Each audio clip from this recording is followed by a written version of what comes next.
Bismillahirrahmanirrahim. Assalamualaikum warahmatullahi wabarakatuh. Waalaikumsalam warahmatullahi wabarakatuh. Bismillahirrahmanirrahim. Alhamdulillahirabbil alamin. Sahabat podcast Kemangi dimanapun Anda berada, senang sekali sore hari ini saya Yasin Alibi dari studio podcast Kantor Kementerian Agama Kabupaten Banyuwangi kembali hadir ke ruang dengar Anda semua dalam rangka memberikan informasi dan juga tambahan ilmu tentunya di kesempatan sore hari ini. Sahabat podcast Kemangi, bagaimana kabar Anda semua? Alhamdulillah masih puasa. Alhamdulillah, mudah-mudahan puasa kita yang telah kita lalui dan sedang kita jalani kemudian yang akan kita lalui menjadi ibadah puasa yang diterima Allah Subhanahu wa taala. Amin amin amin. Baik sahabat podcast Kemangi, saya tidak sendiri di kesempatan sore hari ini. Sore hari ini tentu sudah bersama narasumber yang sudah tidak asing lagi, sudah hadir di studio podcast Kemangi. Langsung saya sapa saja. Assalamualaikum Ustadz Guntur. Waalaikumsalam warahmatullahi wabarakatuh. Ustadz Yasin. Gimana kabar ini? Alhamdulillah sehat-sehat. Tambah terasa ya, tahun kemarin kita bersama. Oh iya, kita harus selalu bersama. Baik, Masya Allah. Ini ditakdir oleh Allah, sore hari ini kita kembali menyapa sahabat podcast Kemangi, Ustadz Guntur. Ya. Dalam rangka memberikan pencerahan. Iya, sore hari ini kita akan membahas tentang problematika wakaf. Iya, gitu. Ya, baik sahabat podcast Kemangi, sebelum kita berbicara lebih lanjut, bagaimana kenapa banyak terjadi sengketa wakaf terutama di Kabupaten Banyuwangi, kemudian apa saja yang menyebabkan terjadinya sengketa, kemudian solusi apa yang nanti akan diberikan oleh Bapak Dr. Andes Guntur. Beliau adalah Ketua Badan Wakaf Indonesia Kabupaten Banyuwangi dan sekaligus luar biasa beliau juga penyuluh agama Islam fungsional di lingkungan kantor Kementerian Agama Kabupaten Banyuwangi yang berkedudukan atau berkantor di kantor urusan agama kecamatan tersebut. Silakan Ustaz. Terima kasih. Assalamualaikum warahmatullahi wabarakatuh. Waalaikumsalam warahmatullahi wabarakatuh. Sahabat podcast Kemangi Kabupaten Banyuwangi. Bismillahirrahmanirrahim. Alhamdulillahirabbil alamin. Allahumma shalli ala Muhammad. Sahabat podcast yang kami hormati, syukur alhamdulillah pada sore hari ini kami bisa hadir di tengah-tengah panjenengan semuanya. Mudah-mudahan kita tetap sehat, puasa kita diterima oleh Allah Subhanahu wa taala. Para sahabat podcast yang saya hormati, pada sore hari ini kami ingin menyampaikan tentang problematika wakaf terutama yang ada di Kabupaten Banyuwangi. Perlu kita ketahui bahwa salah satu ibadah yang berhubungan, cara pelaksananya harus berhubungan dengan sesama manusia, diantaranya adalah wakaf. Sebab ketika orang melakukan wakaf harus ada orang yang menerima, yaitu seorang nadhir. Tentu ketika kita berhubungan dengan sesama manusia, tentu ada beberapa persoalan-persoalan yang akan terjadi. Maka dalam hal ini persoalan wakaf ini tidak hanya diatur bukan hanya melalui syariat agama, tapi juga negara hadir dalam menyelesaikan persoalan-persoalan wakaf. Maka lahirlah Undang-Undang 41 2004 tentang wakaf, juga dilengkapi dengan peraturan pemerintah 42 tahun 2026. Sahabat podcast yang kami hormati, sebelum kami menyampaikan tentang apa yang menyebabkan terjadinya problem wakaf di Kabupaten Banyuwangi, perlu kami sampaikan juga di Banyuwangi ini ada beberapa sengketa yang menyangkut persoalan wakaf. Maka ketika terjadi konflik di tengah-tengah masyarakat ini, di antaranya adalah yang menjadi pintunya adalah tentang persoalan sengketa wakaf. Bisa kita sampaikan satu persatu. Kemarin ada kasus di Masjid Cengho, ini juga terkait tentang sengketa wakaf dan penyelesaiannya sampai kepada pengadilan agama.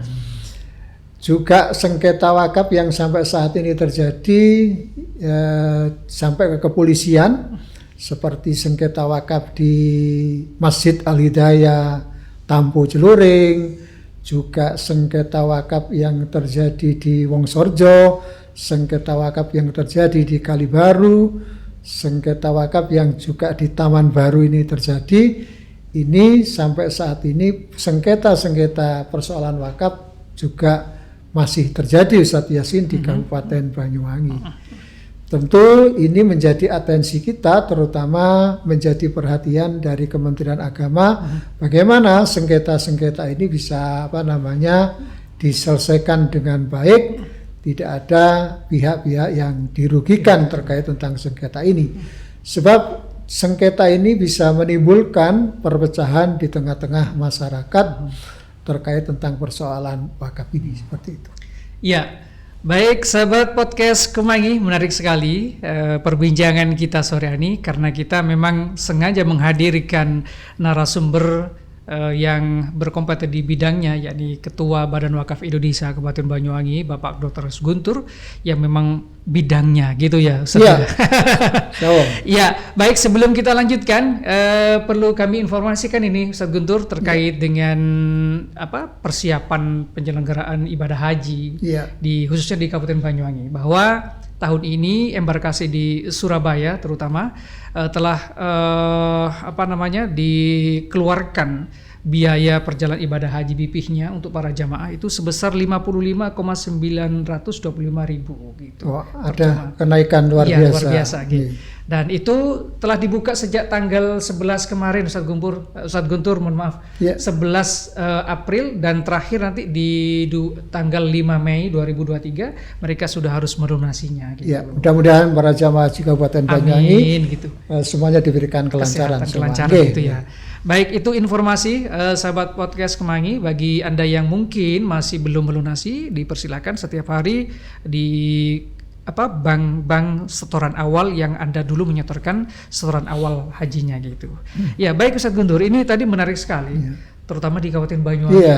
Jadi dikatakan ada banyak sekali sengketa-sengketa wakaf itu. Nah, kira-kira faktor yang menyebabkan adanya sengketa itu, Ustadz, apa kira-kira, Ustadz? Ya, memang sengketa ini banyak berbeda-beda, Ustadz, apa yang melatar belakangi. Tentu yang paling dominan dari sengketa ini adalah disebabkan ketidakhati-hatiannya nadir yang diberikan amanat untuk mengelola wakaf ini. Tentu ini penyebab utama yang akhirnya karena ketidakhati-hatian nadir ini sengketa itu terjadi. Yang seharusnya nadir ini harus bisa menjalankan tugas-tugasnya sebagai seorang nadir. Yang paling pertama dan utama itu adalah bagaimana mengadministrasikan harta benda wakaf itu dengan baik. Maka ketika awal proses wakaf administrasinya itu sudah tidak dilaksanakan dengan baik, maka sengketa yang terjadi di Banyuwangi ini akibat ketidakhati-hatian dalam persoalan tentang administrasi tentang wakaf seperti itu. Apalagi yang menyangkut status tanahnya itu. Ketika status tanahnya masih bermasalah, masih terjadi sengketa, maka di kemudian hari pun juga bisa saja terjadi persoalan terjadi. Yang kedua juga bisa disebabkan oleh wakif yang kadang-kadang tidak cermat di dalam memilih nadir. Jadi wakif ini mereka yang punya harta. Yang punya harta. Ini gitu. Kalau tidak hati-hati diserahkan kepada siapa, nanti pengelolaannya bagaimana. Ini kalau tidak tepat di kemudian hari juga akan timbul terjadi seperti itu. Maka penyebab-penyebab inilah yang perlu kita perbaiki ke depan ya mulai saat ini agar di kemudian hari ini baik persoalan administrasinya, persoalan sumber daya manusia nadir itu sendiri ini juga harus dipersiapkan dengan baik. Maka kalau ini dipersiapkan dengan baik, maka di kemudian hari yang akan menyebabkan terjadinya konflik ini tidak terjadi seperti itu. Ya, termasuk gini ya Ustadz Guntur, artinya wakif atau orang yang mewakafkan harta bendanya untuk diwakafkan juga harus mendapatkan persetujuan pada ahli waris yang lain, Ustadz ya? Betul, makanya begini Ustadz. Ketika orang wakaf itu di salah satu administrasinya harus jelas bahwa tanah yang akan diwakafkan itu harus ada surat keterangan dari desa, tidak dalam sengketa. Oh gitu. Nah, makanya kalau di salah satu persyaratan ketika kita mau ikrar wakaf itu, ketika memang tanahnya itu tanah waris, itu ada namanya pernyataan waris. Pernyataan waris. Pernyataan waris. Jadi kalau si A punya anak 4, nah, ternyata si A ini sudah meninggal dunia, maka tanahnya mau diwakafkan, berarti ini kan tanah waris. Iya. Maka empat anaknya itu harus ada kerelaan, harus ada persetujuan penuh kalau tanah tersebut mau diwakafkan. Nah, itu maka di antara pernyataan waris itu harus ditandatangani lengkap oleh 4 ahli waris itu. Oh, gitu, kalau ada salah satu di antara 4 ahli waris itu tidak tanda tangan, maka belum bisa kita lakukan ikrar wakaf karena masih menimbulkan masalah di kemudian hari. Betul. Nah, bisa saja yang 3 ini sudah menyatakan sudah ikhlas, ternyata yang 1 masih keberatan. Bisa saja mungkin karena dulu harga tanahnya sekian, sekarang sekian. Wah, ini kan bisa seperti itu. Maka ketika memang tanahnya itu tanah waris, harus disertai dengan pernyataan waris seperti itu. Seandainya begini, Ustaz, ini sedikit mungkin melebar, artinya banyak mungkin salah satu penyebab sengketa itu karena setujuan dari salah satu ahli warisnya. Karena dulunya mungkin dari orang tuanya sudah menyerahkan sepenuhnya tanpa ada hitam di atas putih. Begitu sudah di tahun ini tadi disampaikan harganya mahal, kok diminta kembali. Nah, itu gimana Ustaz? Ada nggak kejadian gitu? Oh, ada juga, ada seperti itu. Dan kasus ini terjadi sekarang ada di Kelurahan Taman Baru itu ada. Iya, dekat sini aja. Yang sampai sekarang sengketanya masih terus bergulir. belum selesai seperti itu. Masya Allah. Makanya penting sekali tentang persoalan administrasi wakaf ini betul-betul.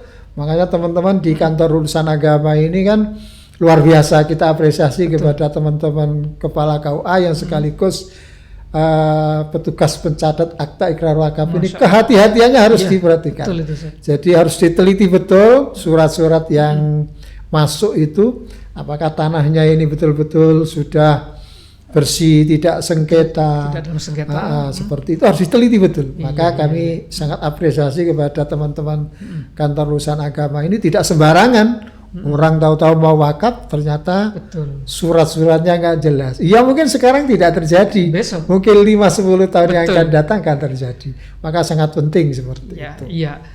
Itulah sahabat podcast Kemangi, menarik sekali bincang kita sore ini terkait sengketa wakaf yang mungkin sering terjadi, bahkan marak terjadi di dunia kita. Bagi Anda yang mendengarkan siaran kami sore hari ini, alangkah baiknya menyimak, karena narasumber kita sore hari ini langsung kami datangkan dari Ketua Badan Wakaf Indonesia di Kabupaten Banyuwangi. Baik sahabat podcast Kemangi, selanjutnya nih Ustadz Guntur, kira-kira ketika terjadi sengketa wakaf seperti itu, kira-kira solusi apa yang bisa dilakukan untuk menengahi atau mencarikan solusi terbaik dari sengketa-sengketa yang terjadi? Iya. Jadi begini Ustadz. Siap. Ketika terjadi sengketa wakaf, tentu kita akan telusuri data-data yang ada di terkait tentang persoalan wakaf itu sendiri. Kembali masalah data lagi. Kita akan berbasis data seperti itu. Maka apabila kasus itu menyangkut tentang keabsahan wakaf. Kita ambil contoh, kita pernah mendengar bahwa ini pernah diwakafkan.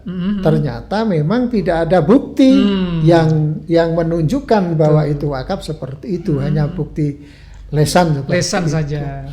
Maka ketika kita memang tidak menemukan bukti seperti itu, mohon maaf Ustadz, jadi penyelesaian kita kan melalui undang-undang ini seperti itu, tidak hanya sekedar melalui hukum syariat Islam saja.